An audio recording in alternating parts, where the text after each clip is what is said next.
Assalamualaikum, mari kita simak tausiah dari Ustadz Rifki Jafar Talib. Sallallahu alaihi wa ala alihi wa ashabihi wa man wala. A'udzu billahi minasy syaithanir rajim. Ya ayyuhalladzina amanu taqullaha haqqa tuqatih wa la tamutunna illa wa antum muslimun. Mudah-mudahan ya kita semuanya meninggal dalam keadaan Islam. Amin. A'udzu billahi minasy syaithanir rajim. Ya ayyuhalladzina amanu isbiru wasabiru warabitu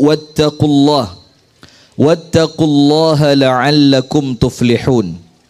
Allahumma anta rabbi la ilaha illa anta khalaqtani wa ana abduka wa ana ala ahdika wa wa'dika mastata'tu a'udzu bika min syarri ma sana'tu abu'u laka bi ni'matika alayya wa abu'u bi dhanbi faghfir li fa innahu la yaghfiru adh-dhunuba illa anta.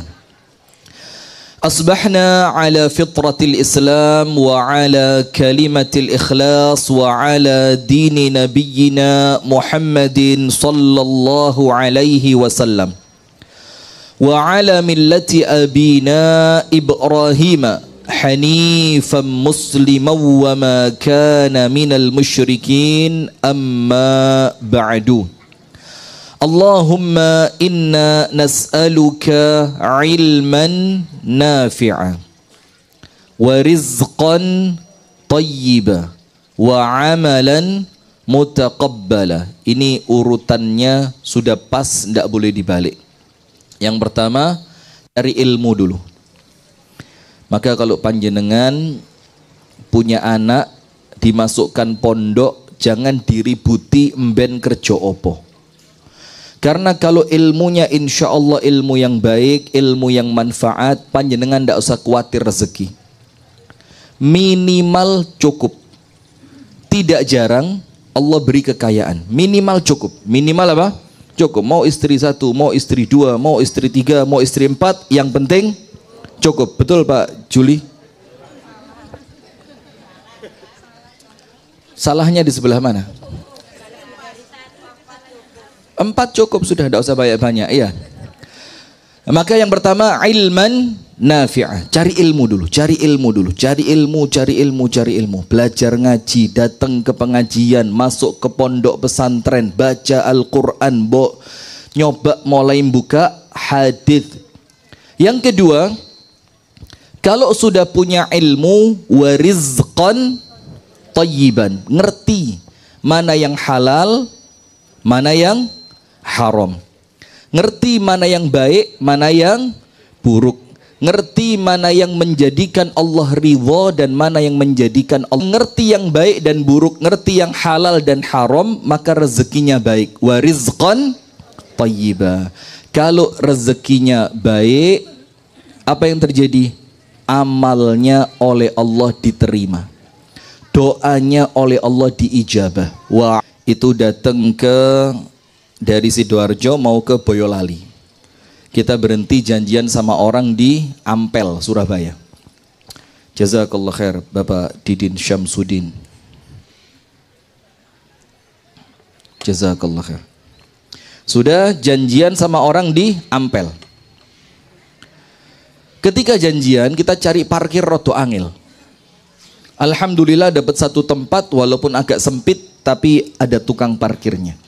Sudah, waktu selesai parkir, kemudian tukang parkirnya itu minta dibayar di awal. Mas, bayari saiki.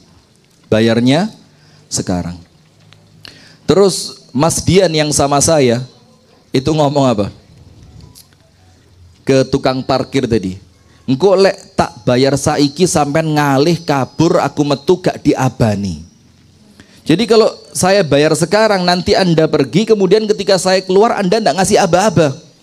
Mas, anak kulo kalih ten pondok. Gak gelem aku mas gara-gara duit 10.000 anakku gak dadi soleh. Subhanallah, lihat. Jadi sampai sekelas tukang parkir ngerti itu bahwa uang yang haram itu mempengaruhi kesolihan siapa?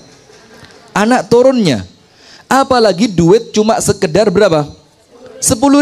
Dia bilang, wes mas anakku lurun di pondok. Ojo sampai gara-gara duit 10.000 anakku. Dan ternyata orangnya amanah. Akhirnya kita sungkan. Sungkannya bagaimana? Waduh, terlanjur suudzon.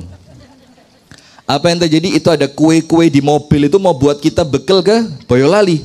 Itu kita kasih deh mas, ke sampean. Nah maka hati-hati jamaah. Wes tala, rezeki itu sama Allah sudah ditaker. Yang punya panjenengan ndak mungkin masuk ke kantongnya orang lain, yang punya orang lain ndak mungkin panjenengan bisa ambil. Dan rezeki itu mau halal mau haram tetap punya panjenengan. Ada satu cerita dari Sayyiduna Ali ibnu Abi Thalib. Suatu hari Sayyiduna Ali itu bawa kuda berhenti di pinggir jalan. Ternyata di tempat itu tidak ada tempat untuk mengikat kuda. Kalau bahasa kita tidak ada tempat parkir. Apa yang terjadi?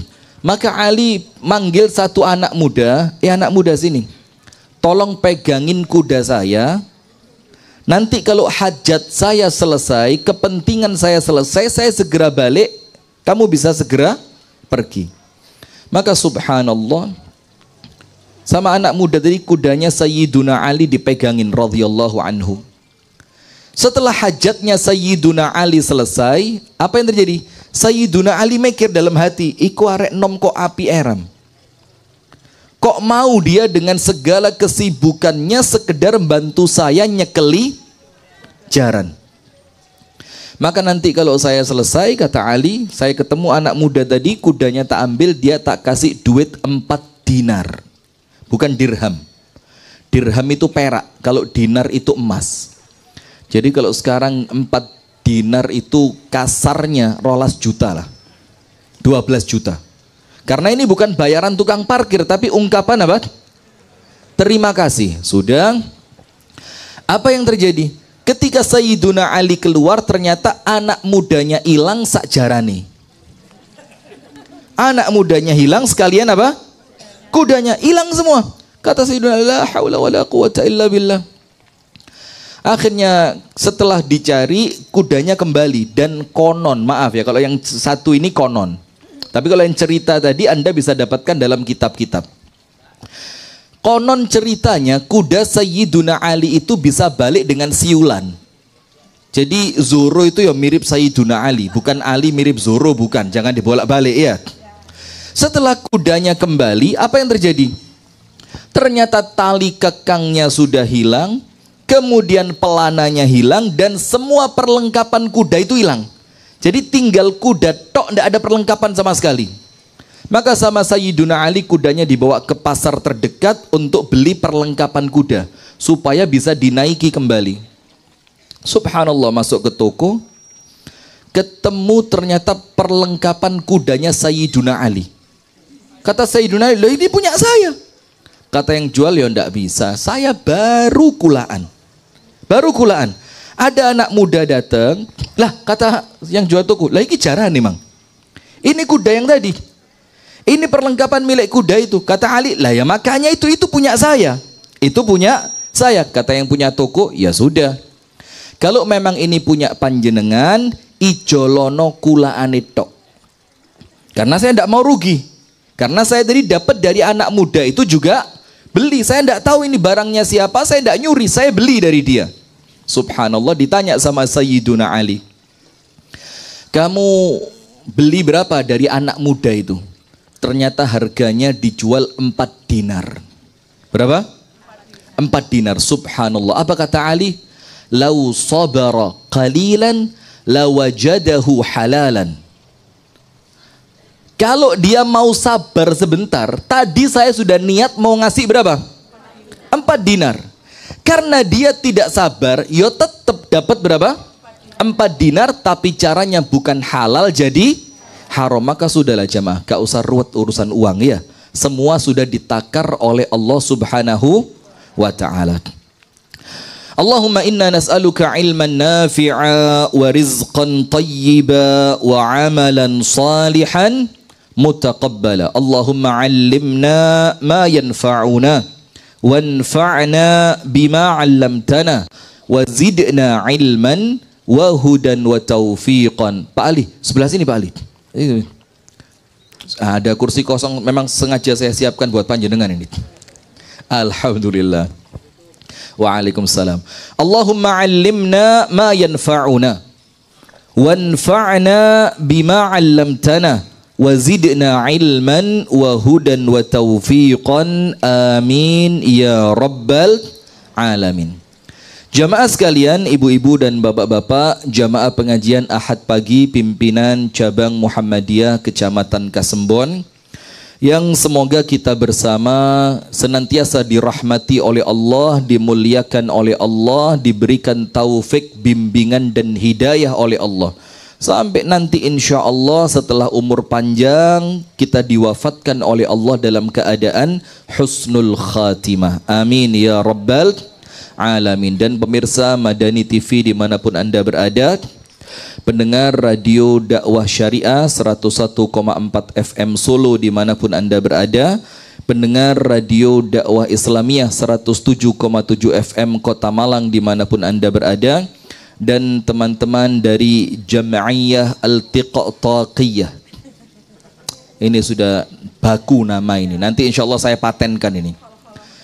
Qol-qolahnya harus ada ya. Ini dari Jam'iyah Al-Tiqtaqiyah. Ini Jam'iyah Tiqtaqiyah, coba absen dulu panjenengan dari mana saja yang di TikTok ini. Alhamdulillah. Jamaah sekalian, kita bersyukur kepada Allah di pagi hari ini Allah pertemukan kita dalam suasana yang menyenangkan, dalam suasana yang penuh dengan kebahagiaan. Dalam keadaan kita datang ke tempat ini untuk suatu niatan yang baik, yaitu talabul ilmi. Kita ingin menuntut ilmu agar dunia kita baik dan akhirat kita juga selamat. Allahumma amin.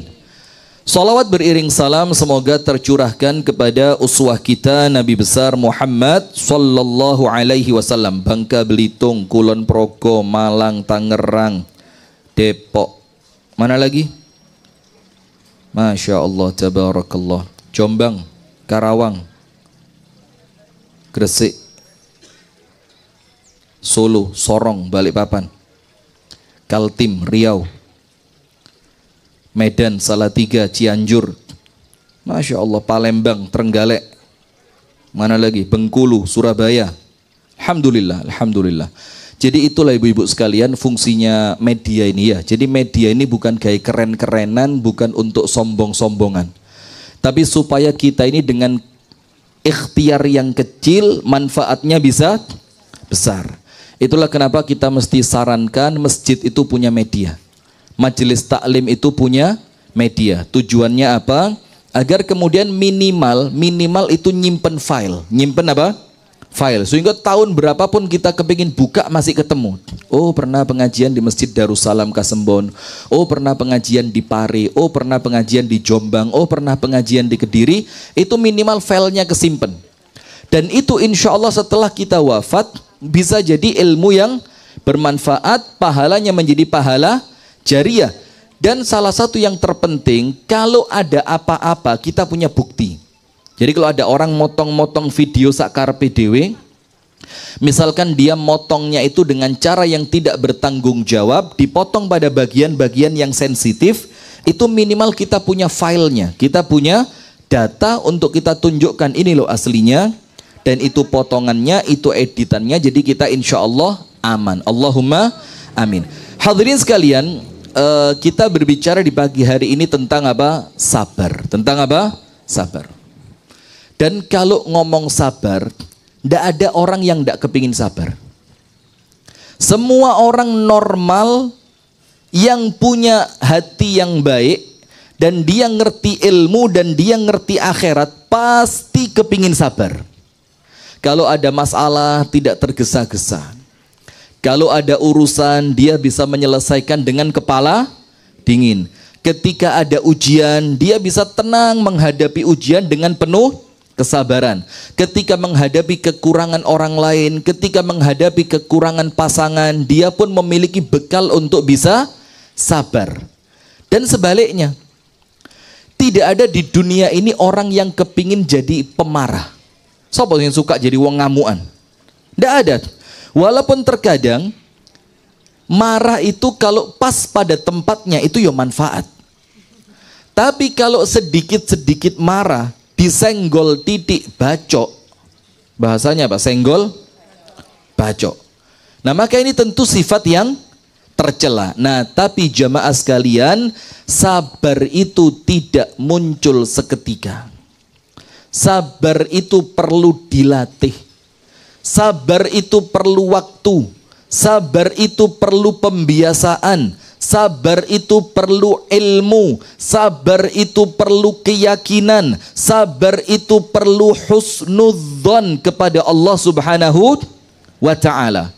Maka An-Nabi SAW bersabda, al-ilmu bit-ta'allum. Ilmu itu didapatkan dengan belajar.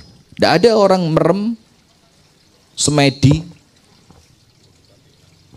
bangun-bangun pindah alam kubur. Tidak ada kemudian ilmu yang kemudian dianggap sekarang kalau mau ujian pulpennya dicelup nih, itu nemboke pas ngiler, besok dipakai. Ada ilmu begitu ada? Atau jangan-jangan saya yang pertama ini ya?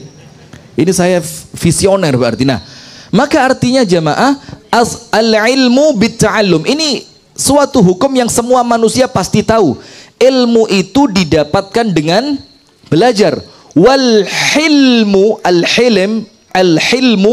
al-hilmu itu artinya sabar, bit-tahallum, dengan ikhtiar. Man tasabbara sabarahullah. Barang siapa yang berlatih sabar, maka Allah akan berikan dia kemampuan untuk sabar.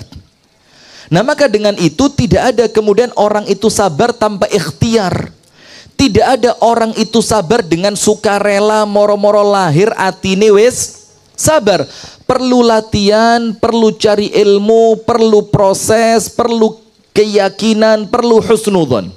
Karena sebagaimana ilmu didapatkan dengan belajar, sabar pun didapatkan dengan berlatih.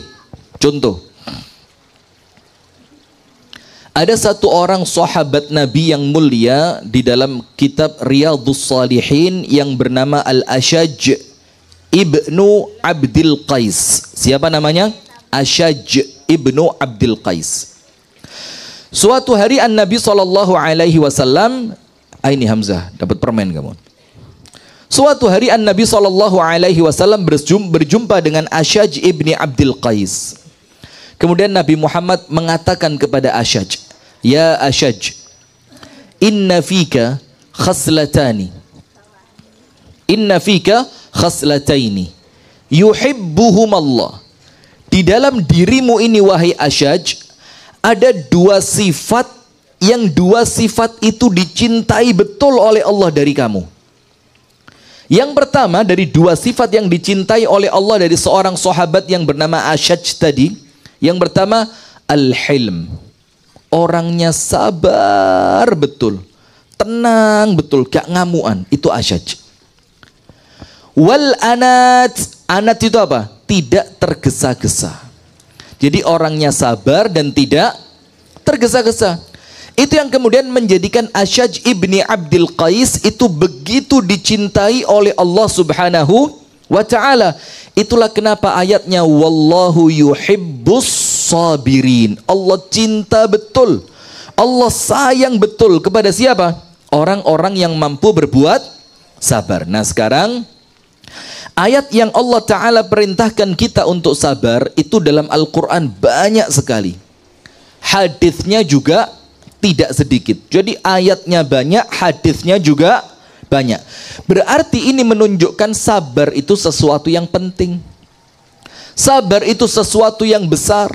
Sabar itu sesuatu yang mendatangkan keutamaan yang luar biasa. Ini mohon maaf ya, Pak Saudi ya, aman di bawah ya. Masya Allah, beliau ini di Masjid Al-Itqan, biasa kalau saya ngaji, dulu yang bagian bikinin teh dicampur daun mint. Masya Allah, saya doakan panjenengan dapat istri yang soleha. Amin ya Rabbal Alamin. Mudah-mudahan saya doakan panjenengan dapat istri usia 23, cantik, hafizah, sabar, ahli ibadah, anaknya orang kaya, dan orang tuanya sudah mendekati wafat. Amin insyaallah ya Rabbal Alamin. Ini kalau beliau yang saya doakan, saya suruh berdiri kaget panjenengan. Nom-noman ini ganteng ini Bu. Lanangi jagat kata orang Pare. Nggih, Bah? Zaman mudanya dulu ya, Bah? Ente-entei katanya. Nah, sudah, ayat yang pertama yang akan kita bahas adalah dalam surah Ali Imran. Surat Ali Imran, itu surat yang ketiga pada ayat yang ke-200. Ini insya Allah ayat-ayat yang akan kita baca panjenengan akrab di telinga. Cuma sekarang kita kepingin apa? Ya Allah, mudah-mudahan tersemangati untuk kembali sabar. Supaya yang uripe wis mulai ngamuan, senggol bacok, gak kenean, tersinggungan, baperan, kembali lagi apa? Dapat ilmu, nanti pulang insya Allah kembali sabar. Ketika suaminya rotok ngregetno, wis disabari aja Bu. Bapak-bapak juga gitu, ketika istri ini Masya Allah yang ketiga mulai ganyang, biarin aja, tambah satu lagi, jangkep papat. Nah maka ayatnya Allah Ta'ala berfirman, A'udzu billahi minasyaitonir rajim, Ya ayyuhalladzina amanu, wahai orang-orang yang beriman. Maka kalau ada kalimat Ya ayyuhalladzina amanu, telinganya dipasang, meripate diperhatikan, hatinya dibuka. Karena ini panggilan Allah, seruan Allah untuk kebaikan yang akan Allah perintahkan kepada kita. Atau dari suatu keburukan agar kita meninggalkannya. Ya ayyuhalladzina amanu isbiru. Wahai orang yang beriman, Allah minta kita supaya apa? Sing sabar. Disuruh sabar. Ternyata tidak cukup sabar itu. Karena terkadang ujian dunia ini yang satu disabari belum selesai, datang ujian yang lain. Ujian lewat suami belum beres, Allah Ta'ala datangkan ujian lewat anak. Anak baru roto iso ambaan titik, Allah kasih ujian lewat ekonomi. Ekonomi mulai iso roto tenang, Allah uji dengan kesehatan. Yaitu, maka sabar itu ternyata dalam surah Ali Imran ayat yang ke-200 itu belum cukup. Ketika Allah Ta'ala berfirman, Ya ayyuhalladzina amanusbiru, wahai orang yang beriman, sabarlah kalian. Ditambahi, wasabiru. Apa sabiru itu? Bersabarlah untuk sabar. Jadi sabar kalian tadi, itu perlu disabari. Artinya beristiqomahlah di atas kesabaran. Ojo bosen dadi wong sabar. Karena terkadang kita ini begini, disabari gak kenek. Nah coba, iya apa enggak? Nah itu maka panjenengan kena potongan ayat yang kedua, wasabiru. Kalau panjenengan di awal sudah sabar, ojo dirusak eman. Nanti pahalanya hilang sia-sia. Maka ketika di tahap awal panjenengan sudah mampu sabar, Allah ngerti. Ternyata sabar di awal itu belum cukup, bakal diuji untuk ngetes sabarmu kuat atau tidak. Maka ditambahi wasabiru, dan kuatkanlah kesabaran kalian. Maka ada istilah sabar itu ada batasnya. Benar atau salah? Mau dites?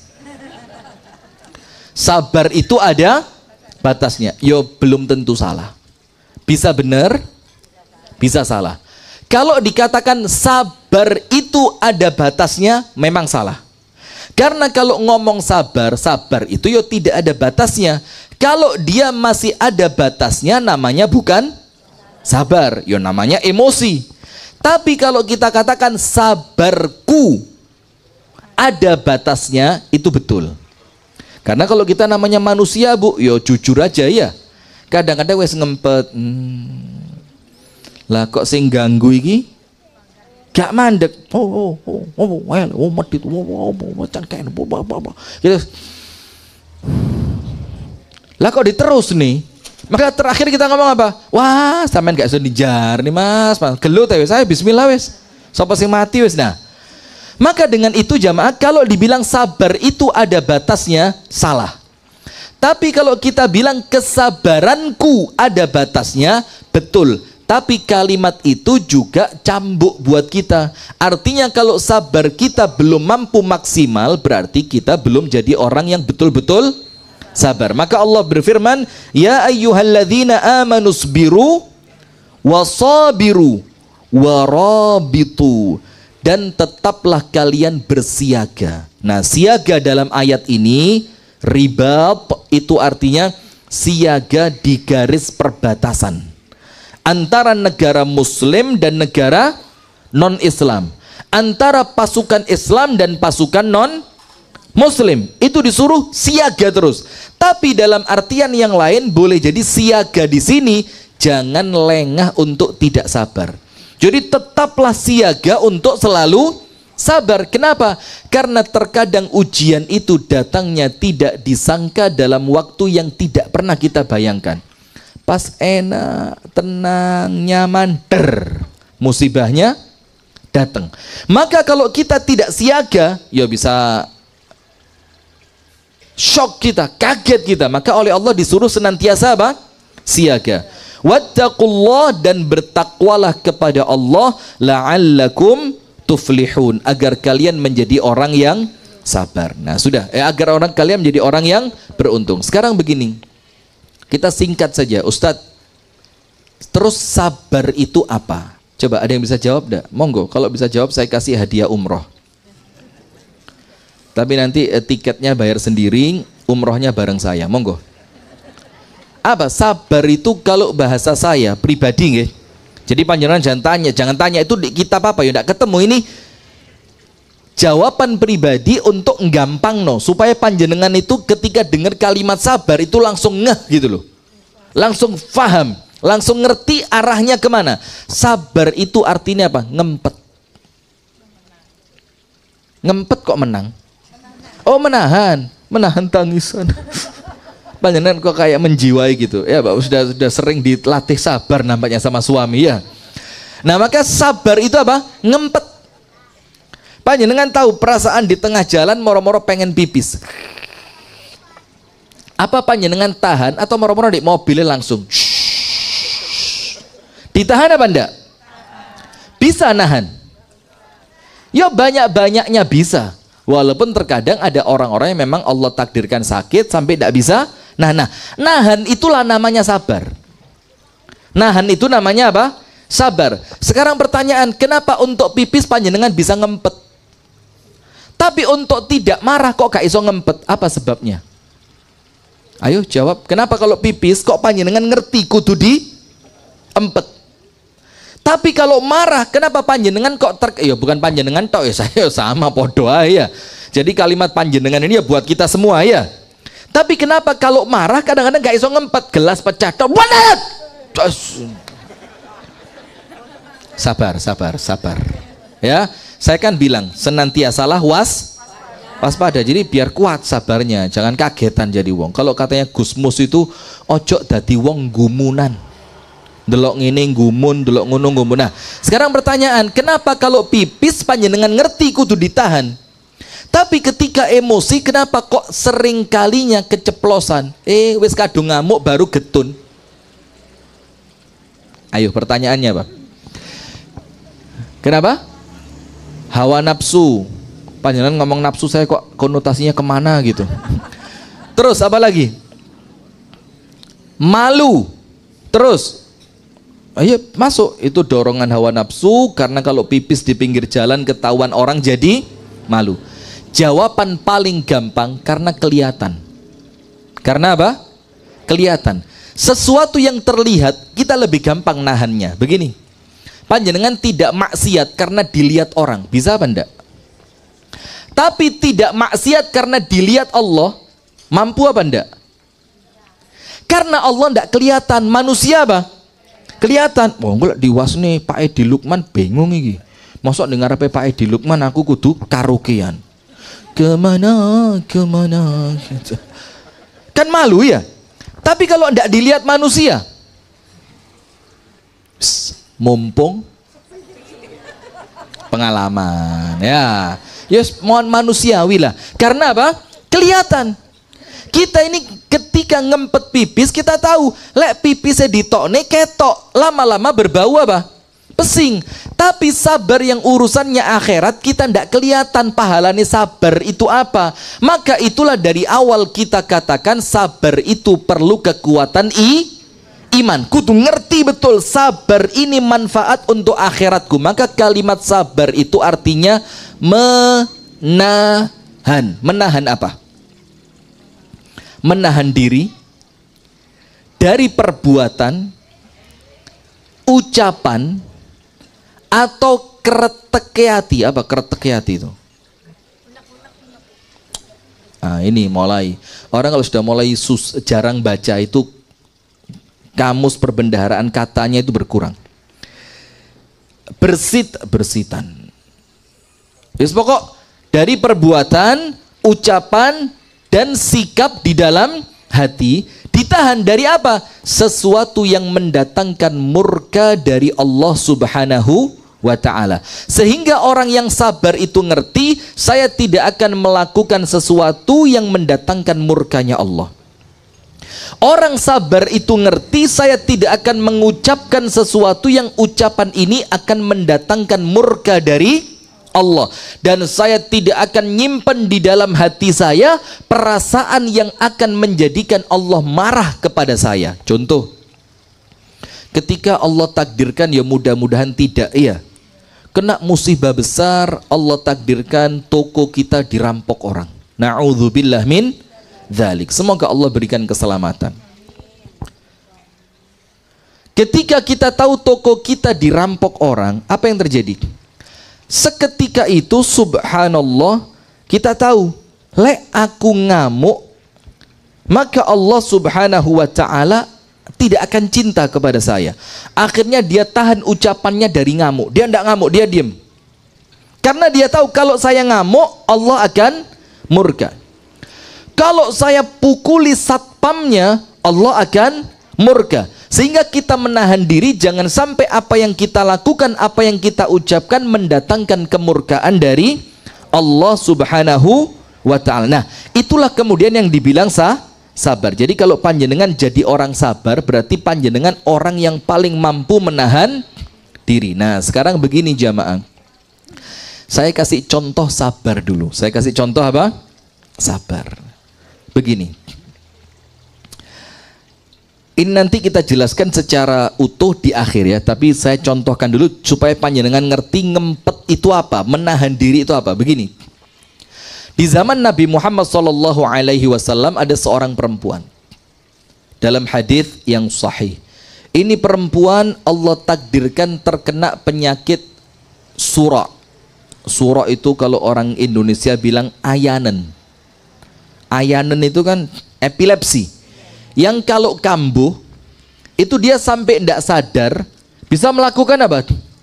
Bisa sampai terjatuh, kemudian terkadang di mulutnya tidak jarang keluar apa? Semacam busa yang kemudian perbuatannya itu tidak disadari boleh jadi memalukan. Kadang-kadang sampai auratnya terbuka, terkadang jilbabnya terlepas, kadang-kadang tidak tahu tempat, tidak tahu waktu. Kalau kumat, ya kumat saja. Dan dulu di Masjid Darussalam pernah kejadian siang-siang. Itu sampai dia masuk ke masjid, di lantai sebelah selatannya masjid, itu sampai kepalanya jatuh, dak, berdarah. Saya itu ngelihatnya, ya Allah, langsung kebayang hadis ini. Jadi ada seorang perempuan di zaman Nabi kena penyakit ayan. Dan perempuan ini ibu-ibu bukan perempuan yang cantik, secara fisik biasa. Mungkin kulitnya juga tidak putih, secara paras wajah juga tidak menarik. Maka suatu hari perempuan ini datang sama Nabi Muhammad. Perempuan itu mengatakan, ya Rasulullah, inni usra. Ya Rasul, saya ini perempuan yang diuji oleh Allah dengan penyakit ayan. Ud'ullaha li an yashfiyani. Maka doakan ya Rasul supaya Allah menyembuhkan saya. Kenapa saya kepingin sembuh? Karena saya kepingin bisa menikah. Kalau nikah saya bisa hamil. Kalau hamil saya bisa punya anak. Saya kepingin seperti perempuan yang lain. Normal bisa punya anak, bisa senang dengan anaknya, bisa menjadi ibu, menjadi istri. Senanglah hidup saya ini menjadi sempurna. Karena apa? Itulah kesenangan orang di dunia. Ada pasangan hidup, punya anak, bisa merawat anak, merawat suami. Senang saya. Tapi kalau saya ayan seperti ini ya Rasul, tidak ada laki-laki mau deket sama saya. Maka lihat Nabi Muhammad. Nabi Muhammad itu ketika memberi, Bu, tidak hanya memberi apa yang diminta, tapi memberi yang lebih baik dari yang diminta.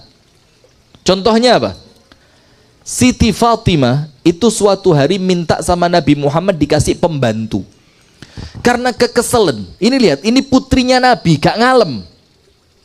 Karena apa? Kudanya Ali bin Abi Thalib yang merawat Siti Fatimah. Untuk menghaluskan gandum yang pakai gilingan batu yang besar, diputer begini, itu yang menggiling Siti Fatimah.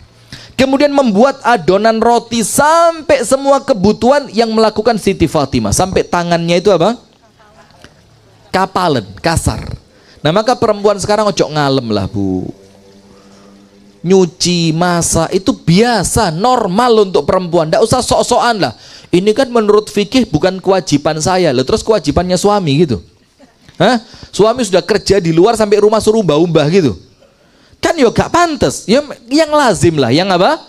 Yang lazim. Sudah. Maka Siti Fatimah datang kepada Nabi Muhammad. Ya Rasulullah, inni sami'tu anna laka khadima. Saya dengar kemarin panjenengan dapat hadiah budak, pembantu. Cobalah Nabi, ayahku saya dikasih satu saja. Supaya apa? Kegiatan di rumah rodo enteng. Supaya saya tidak terlalu capek.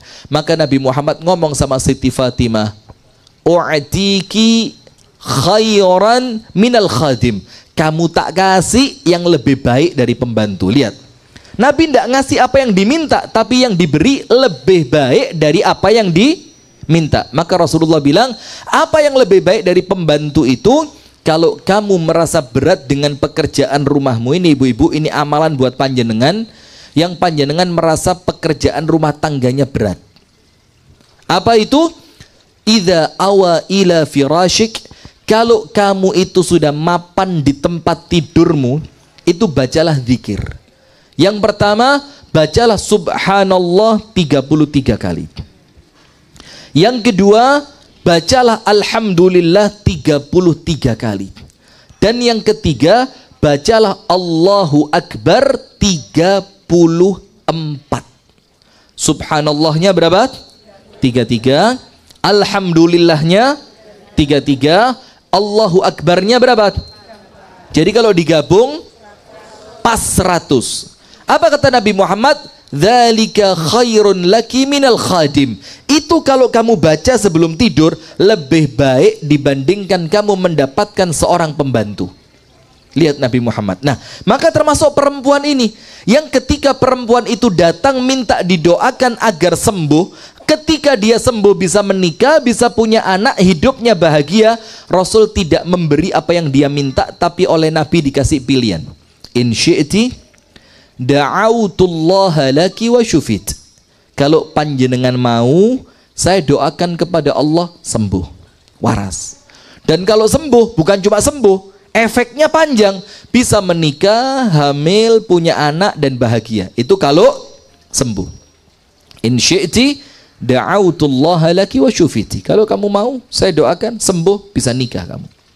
Tapi ingat, wa in syi'ti, tapi kalau panjenengan mau, sabarti walakil jannah. Sabarlah sebentar ketika di dunia. Dan kalau kamu wafat, Allah langsung masukkan kamu ke dalam surga. Jadi pilihannya dua. Mau sembuh dunia, atau kemudian sabar sebentar di dunia, dan kalau wafat Allah ganti dengan surga. Maka perempuan itu milih mana? Dia mikir, dunia cuma sebentar. Apalagi mungkin usianya waktu itu tidak Tidak, masih muda. Artinya kalaupun dia sabar, ya mungkin tidak lama lagi bakal meninggal dunia. Sehingga kalaupun dia milih sabar, sabarnya tinggal sebentar saja. Dan dunia ini lama apa sih? Coba, untuk ukuran orang kita sekarang yang usianya sampai 90 tahun, udah jarang sekali. 80 tahun masih ada lah, 70 roto akeh, 60 banyak. Tapi kemudian normalnya, ya semuanya tahu, orang itu paling meninggal ya 62, 63, 64, 65, 66, 67, 70 mentok. Iya enggak? Artinya setelah itu kari panen tok, tinggal apa? Panen. Maka perempuan ini mikir, kalau saya sabar, artinya dunia tidak selamanya, tapi nanti diganti dengan surga yang selamanya. Maka perempuan itu bilang, ya Rasulullah, bal asbir. Kalau begitu ya Rasul, saya mendingan milih sabar. Karena dibalik kesabarannya ada jaminan masuk surga. Tapi setelah perempuan itu milih sabar, perempuan ini ngomong apa? Tapi ya Rasul, ud'ullah alla atakasyaf. Tapi ya Rasul, doakan, kalau ayan saya kambuh, aurat saya tidak kebuka.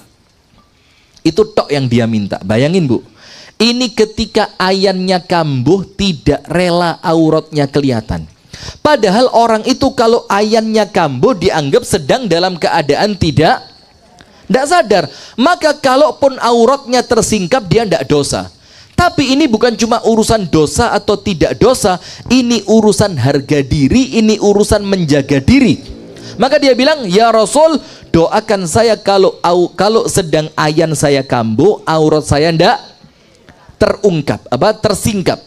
Maka subhanallah, mulai hari itu setiap ayannya dia kambuh, tidak pernah kelihatan auratnya. Lihat Bu, gak sadar, gak rela auratnya kebuka. Loh, kita ini sadar buka aurat.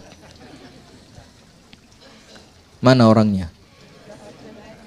Yang sebelah sini loh biasanya. Ini kan yang suka senam-senam depan puskesmas, senam-senam depan lapangan. Ini kan yang suka senam-senaman pakai legging itu kan? Iya, pakai legging, musiknya keras, joget, kelihatan pantatnya. Wis, yo mohon maaf ya, bentuknya sudah tidak bagus lagi. Wis rada ombo kabeh. Ini bapak-bapak ini loh Pak, hati-hati Pak ya. Haram Pak, duson rokok panjenengan kalau begitu Pak. Ibu-ibu loh, masya Allah, ndak pernah keluar rumah, ndak pernah selfie, ini loh masya Allah, teladan ini. Ini buat ditiru lah Pak yang model gini nih Pak. Iya, sabar. Nah maka perempuan ini akhirnya milih apa? Sabar. Nah maka ibu-ibu sekalian, Allah berikan apa untuk orang yang sabar? Panjenengan nanti buka dalam Al-Quran, Allah Ta'ala sebutkan innama. Innama itu kalimat yang menunjukkan makna hanya. Berarti untuk selain itu ndak. Hanya. Innama yuwaffas sabiruna.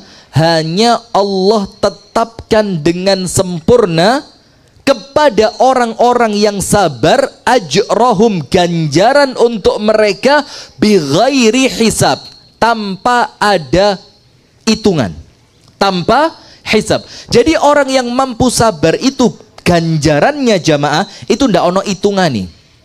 Kalau masih ada hitungannya itu artinya terbatas.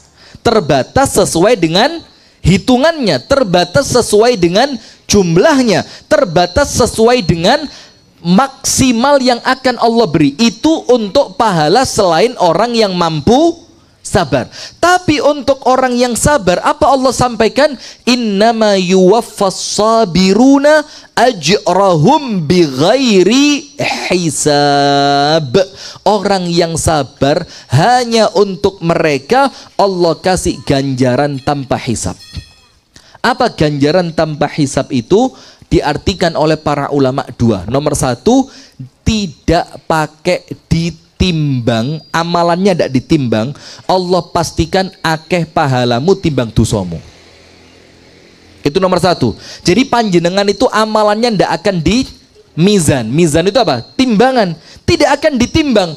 Allah langsung tetapkan iki wong sabar jelas luweh akeh apike timbang eleke. Itu makna yang pertama. Makna yang kedua, meninggal dunia, bangkit dari kubur, keluar keratak. langsung antri depan pintu surga, ndak pakai hisab, ndak pakai adab. Untuk siapa? Orang yang sabar. Nah sekarang jamaah, oleh para ulama sabar itu dibagi 3. Sabar dibagi berapa? 3. Artinya sabar itu yo harus 3-3-nya dapat. Panjenengan ketika dibilang wong iki lho wong sabar, maka artinya orang yang dibilang orang yang sabar tadi, dia punya 3 bentuk kesabaran. Nomor 1, as-sabru ala ta'ah, sabar di atas ketaatan kepada Allah Subhanahu wa ta'ala. Jadi sabar di dalam apa? Taat kepada Allah Subhanahu wa ta'ala. Panjenengan buka ayatnya dalam surat Al-Insan. Surat apa? Al-Insan. Ayat 23 sampai 24. Surat Al-Insan ayat 23 dan 24. Allah Ta'ala berfirman, Inna nahnu nazzalna alaikal Qur'an tanzila. Kami ini turunkan kepada kamu, yaitu Nabi Muhammad SAW, Al-Quran kami turunkan kepadamu tanzila. Tanzila itu apa? Turunnya sedikit demi sedikit. Tujuannya apa? Agar manusia itu terkesan tidak kaget dengan syariat. Turunnya itu perlahan. Syariat itu bertahap, tidak langsung semuanya diwajibkan. Pelan-pelan dulu. Sampai nanti pada kewajiban yang paling berat. Kemudian setelah Allah Ta'ala inna nahnu nazzalna alaikal qur'ana tanzila fasbir li hukmi rabbika wala tuti' minhum athiman au kafura. Maka dengan itu sabarlah dengan hukum Tuhanmu, yaitu hukumnya Allah Subhanahu wa Ta'ala. Pakai jilbab perlu sabar enggak? Dikala orang lain pamer rambut setelah di rebonding, smoothing, smoothing. Jadi pronunciation-nya harus bagus. Habis di rebonding, habis di smoothing, tambah angel ya, smoothing ya. Itu kalau pakai jilbab, waduh, isin, eman, gak harus salone, larang. Maka kalau Idul Fitri, Masya Allah, itu kita lihat perempuan rambutnya koyok kawat. Rambutnya ngenyek apa? Asli ini ngono kok. Iya kalau memang aslinya lurus, itu api, lurusnya lembut. Ini asli ini kayak pir. Tahu pir? Kemudian di rebonding, itu maka langsung jadi kayak sapuduk. Itu wonge obah rambutnya pancet. Nah itu kenapa? Kalau Ustadz harus senantiasa memperhatikan, Bu, biar tahu keadaan ya, biar bisa jadi bahan ceramah.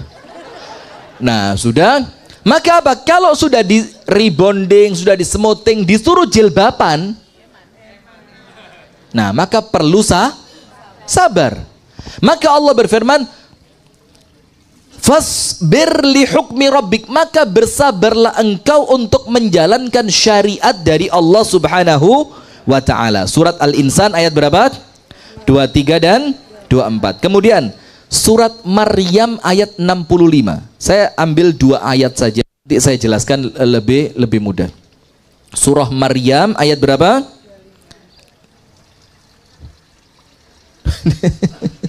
65. Panjenengan paling dekat speaker lah, kok keliru. Surat Maryam ayat 65. Allah Ta'ala berfirman, Rabbus samawati wal ardi wa ma bainahuma fa'budhu wastabir li'ibadati. Dialah Allah, penguasa, pemilik langit dan bumi, dan apa-apa yang ada di antara langit dan bumi. Itu yang memiliki siapa? Pemiliknya siapa? Allah Subhanahu wa Ta'ala. Maka dikatakan fa'budhu, maka ibadahlah hanya kepadanya. Karena Allah yang memiliki, Allah yang menciptakan, Allah yang menguasai, maka pantas kalau kita mengibadahi Allah sebagai pemilik langit dan bumi. Dan bukan cuma disuruh ibadah, wastabir li ibadatihi, dan sabarlah engkau ketika beribadah kepadanya. Berarti ibadah itu perlu sabar apa enggak? Perlu. Puasa perlu sabar? Perlu. Orang puasa kalau enggak sabar apa yang terjadi? Mokel. Sholat tahajud perlu sabar? Kalau enggak sabar, meleh turun. Sodakoh perlu sabar? Kalau enggak sabar, gak sido, sodakoh. Taat sama suami. Kenapa?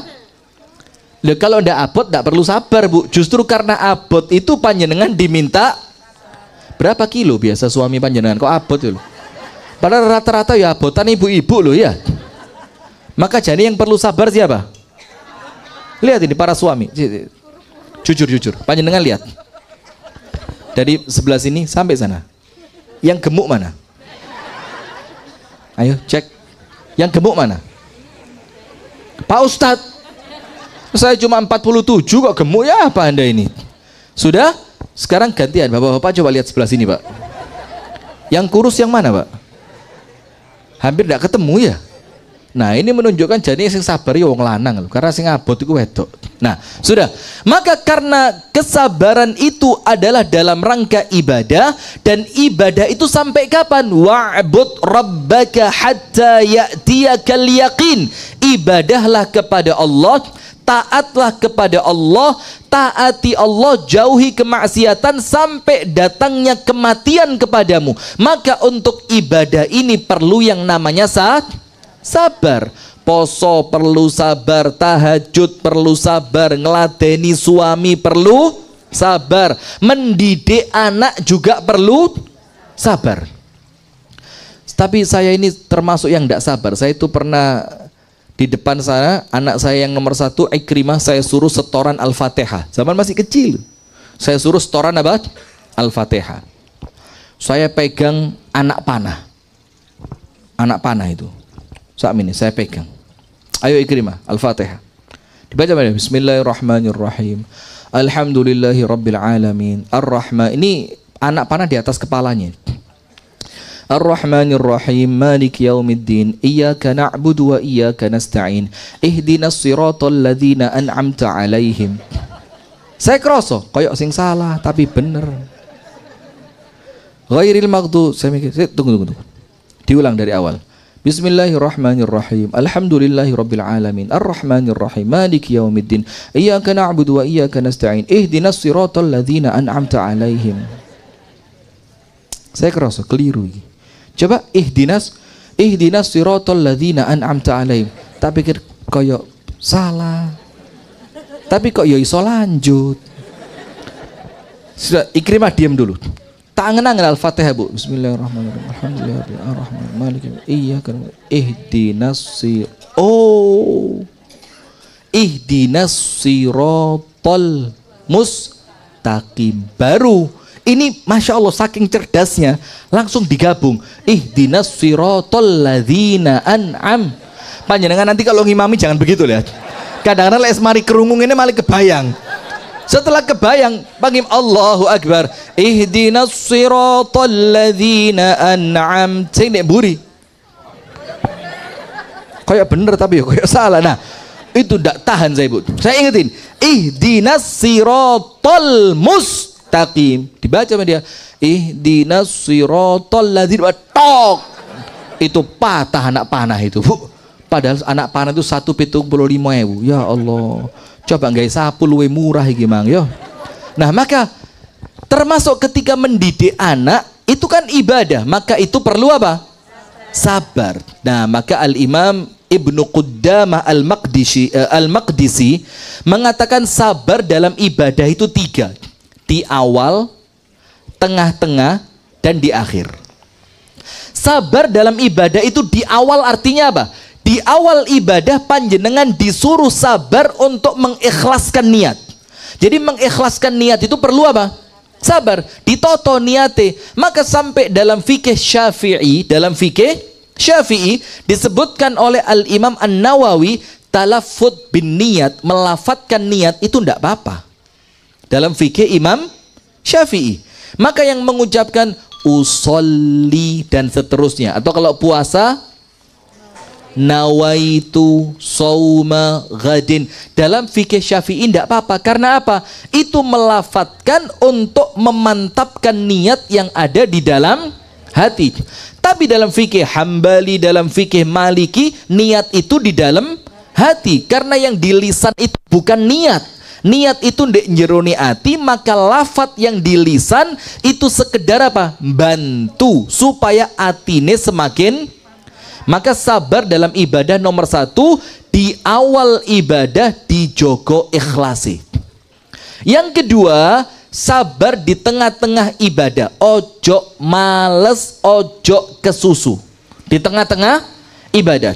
Maka sholat itu apa? Cirinya orang munafik, wa idza qamu ila sholati qamu kusala. Kalau sholatnya males, bah itu wairam menurung. Pernah begitu? Dan itu ujian banget Masjid Muhammadiyah itu ya. Karena Masjid Muhammadiyah ini kalau terawih bayo paling telat. Koncone wis taqabbalallah. Iki sik tausiah. Jadi jamaah kerungu taqabbalallah. Waduh, bingung, ceramah bingung ini sudah ini. Apalagi jamaah tolak-toleng ini. Jadi kalau ada orang ceramah, Bu, salah satu adabnya apa? Ojo kakean delok jam. Padahal kalau ada orang ceramah,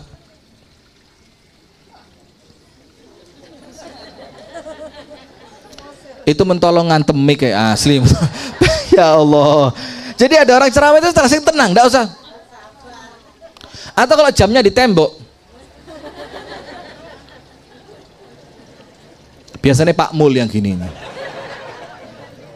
Tekone telat delok jam terus. Terus telat ora usah bingung delok jam. Nah sudah, maka yang kedua ketika ibadah perlu sabar. Apa perlunya sabar ketika ibadah? Agar kemudian kita tidak malas dan kita tidak tergesa-gesa. Itulah fungsinya khusyuk dan tuma nina, dirasakno betul ibadahnya. Dan setelah ibadah tantangannya apa?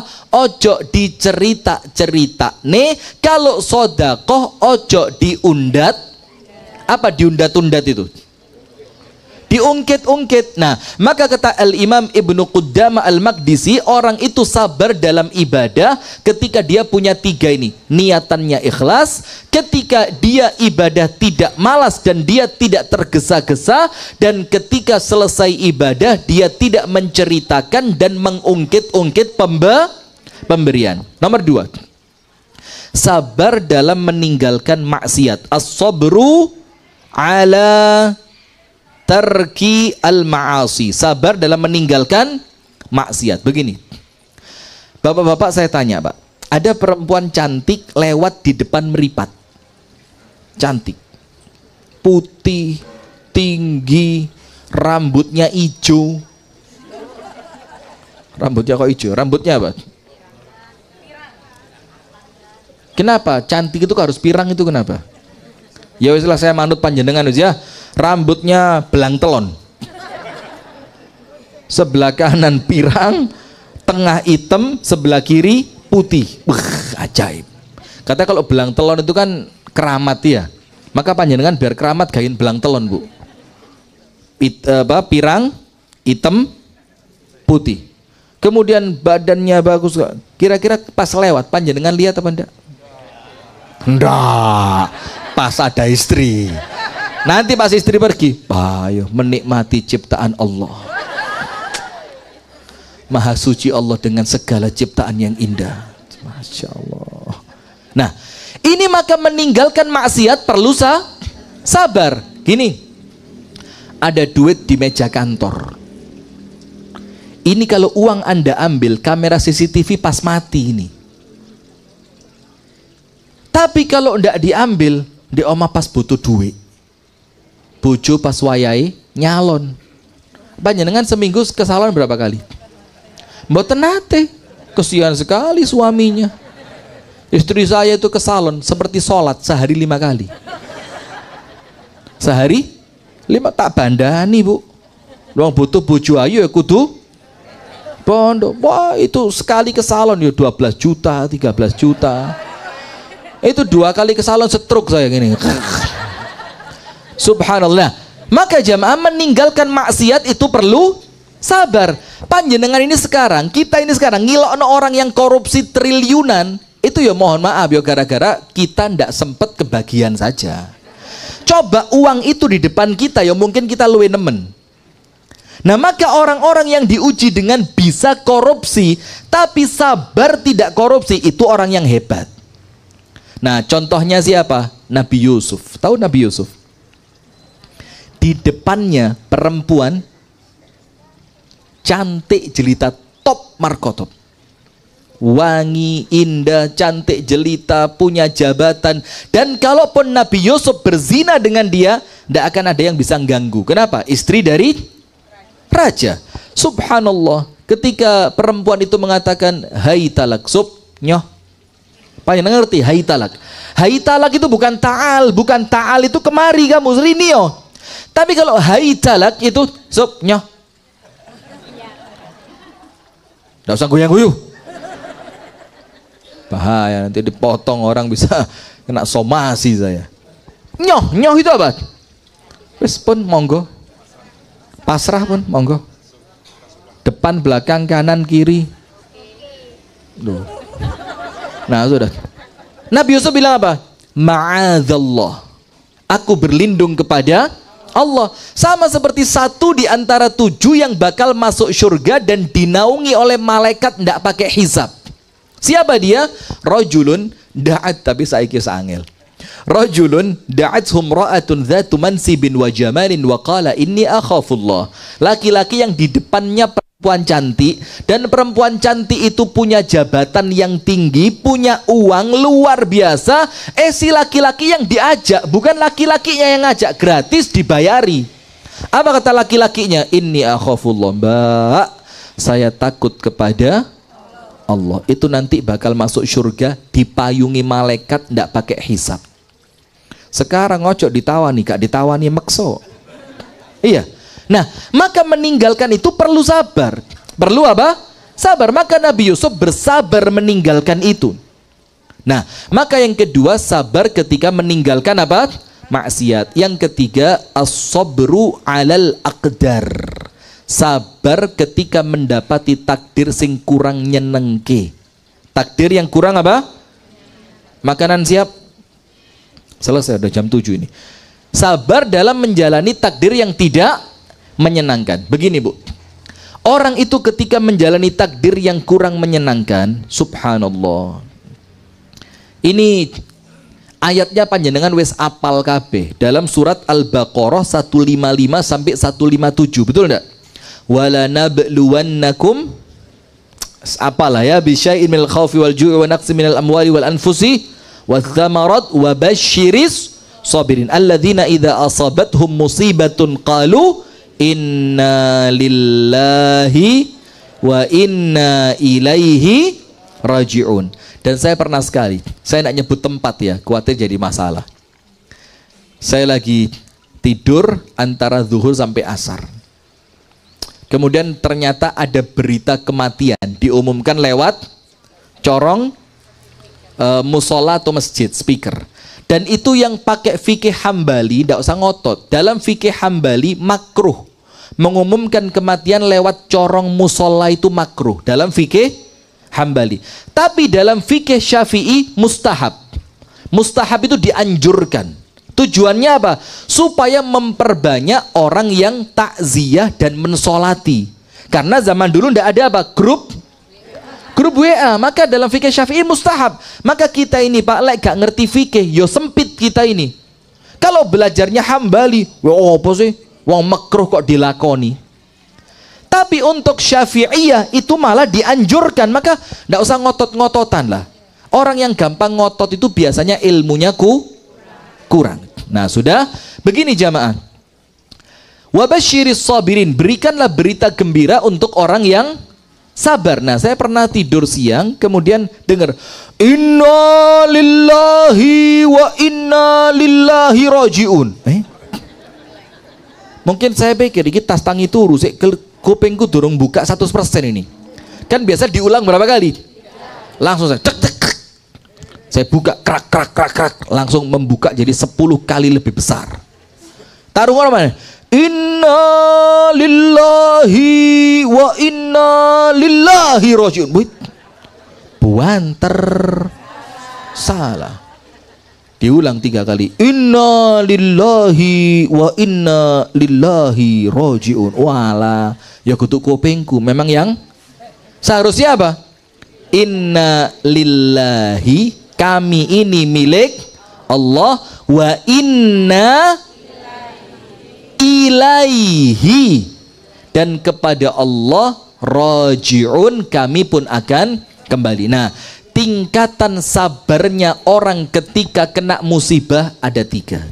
Nomor 1, tingkatan orang ketika kena musibah, ketika diminta sabar, itu ada berapa? Nomor 1, namanya sabar tok. Nah, kami dulu punya tetangga di depan sini, namanya Pak Sabar. Masih ada beliau ya. Sekarang pindah di Soko. Oh, sudah meninggal. Semoga Allah rahmati beliau. Amin ya rabbal alamin. Pak Sabar. Namanya Sabar, Masya Allah. Yang pertama, sabar.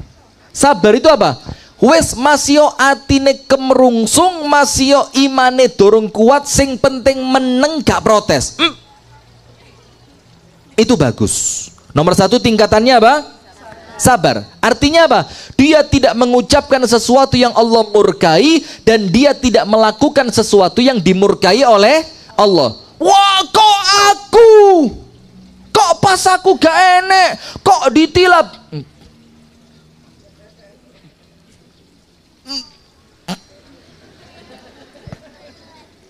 Bagus apa enggak? Bagus. Masio atine belum ridho. Yang kedua, tahapan kedua lebih bagus. Apa itu? Ridho. Ridho itu apa? Ridho itu dengan dia meyakini ketetapan Allah pasti yang terbaik. Wes, ini sudah menjadi ketetapan Allah, maka saya akan ridho. Dalilnya apa? Faman radhiya falahur ridho. Allah itu kalau cinta kepada seorang hamba, Bu, sama Allah dikasih ujian. Tapi panjenengan tidak usah khawatir, ujian itu tidak akan melampaui batas kemampuan. Tapi Allah lanjutkan, ketika aku mencintai seorang hamba, aku akan beri ujian. Kalau mereka ridho, aku akan ridho. Bayangin. Jadi ketika diuji, Bu, ada kesempatan panjenengan mendapatkan keridhoan dari syaratnya apa? Ridho. Ridho itu apa? Meyakini ketetapan Allah pasti yang terbaik. Jadi kalau kena musibah, aware. Ya Allah, ini yang terbaik ya Allah, karena ini merupakan pilihanmu. Itu ridho. Ini lebih bagus dari yang pertama. Karena apa? Kalau sabar dapat pahala. Tapi kalau ridho dengan musibah, maka panjenengan sama Allah apa? Diridhoi. Krungu, bojomu mbak rabi maneh.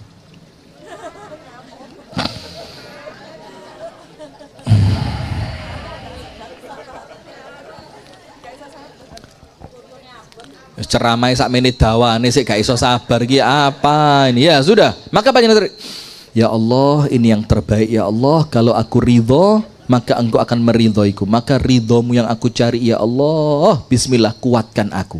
Gini. Surga aman. Sabar. Tak totone dhisik, sabar ya. Tak tata sebentar ya, Bu. Ya Allah, ini ketetapanmu ya Allah, melayu nandi ya raiso, jenenge wis tak mulai ketoto, sabar. Nah, ketika panjenengan ngerti jenenge ya wis takdir, bisa ndak orang lari dari takdirnya? Ndak ya. Kalau panjenengan sadar ndak iso melayu teko takdir, ndak bisa kabur, karuan ridho. Karena kalau ridho, nomor 1 panjenengan ndak bisa kabur, yo tetep kedaden. Nomor 2, kalau panjenengan ridho, Gusti Allah pasti. Coba, mulai ketoto. Kalau Gusti Allah ridho, tempatnya panjenengan surga apa neraka? Pelan-pelan. Kalau Allah ridho, Bu, tempatnya panjenengan surga apa neraka? Dunia sebentar apa lama? Mantep Pak, budal. Sip, ridho. Nomor 3. Astagfirullahaladzim. Ya kok pas TikTok kok pas rame, sabar TikTok ya. Ini ya sekedar untuk jamaah kami saja. Ini Jam'iyah Al-Tiktokiyah tahan diri, tarik nafas. Sabar. Sudah. Yang ketiga, nomor 1 sabar. Dengan apa? Tidak mengucapkan dan berbuat apa yang dimurkai oleh Allah. Jadi ketika ada musibah, minimal diem. Nomor 2, ridho. Apa itu ridho? Yakin ini yang terbaik yang dipilihkan Allah untuk kehidupan kita. Nomor 3, paling top, bersyukur dengan musibah. Kenapa Ustadz? Kenapa Ustadz? Orang kalau kena musibah kok diminta bersyukur? Karena 3. Nomor 1, musibahnya tidak terjadi pada agama. Jadi ingat Bu ya, Pak ya, musibah apapun kalau jatuhnya bukan pada agama kita itu kecil. Karena kalau musibah itu pada agama, tembus sampai akhirat. Tembus sampai akhirat. Maka doanya Nabi apa? Wala taj'al musibatana fi dinina. Ya Allah, kalaupun ada musibah, jangan sampai musibah itu terjadi pada agamaku. Yang kedua, kenapa kok harus bersyukur dengan adanya musibah? Nomor 2, karena musibahnya tidak lebih besar dibanding yang sedang terjadi. Kalaupun kecelakaan, wonge si urip, alhamdulillah, masih kecelakaan, sing penting wonge si urip. Misalkan ada banjir, alhamdulillah, walaupun banjir cuma rumah yang hancur tapi iman tidak hancur. Jadi panjenengan mikir tidak lebih besar dari yang sedang terjadi. Yang ketiga, kenapa bersyukur? Karena musibah itu tanda Allah cinta, musibah itu meninggikan derajat, musibah itu menghapuskan dosa, dan dengan musibah itu tanda cinta dari Allah. Kalau panjenengan ada masalah, maka musibah itu tempat untuk muhasabah. Panjenengan yang mana? Kalau kena musibah, sabar tok, ridho atau syukur? Ayo panjenengan kira-kira milih yang mana? Ketika ada musibah, sabar, ridho atau syukur? Mantep Pak, wes ketoto Pak, kari budal tok. Bismillah. Sudah paham? Sampai derajat syukur loh ini, syukur nggih? Jadi kalau nanti ada berita, Mbak, ya apa ya Mbak? Alhamdulillah. Maka contohnya apa? Ada seorang hamba oleh Allah diuji. Diuji dengan apa? Diuji dengan wafatnya seorang anak. Ketika anaknya wafat, Allah kirim malaikat. Kata Allah apa? Jogon.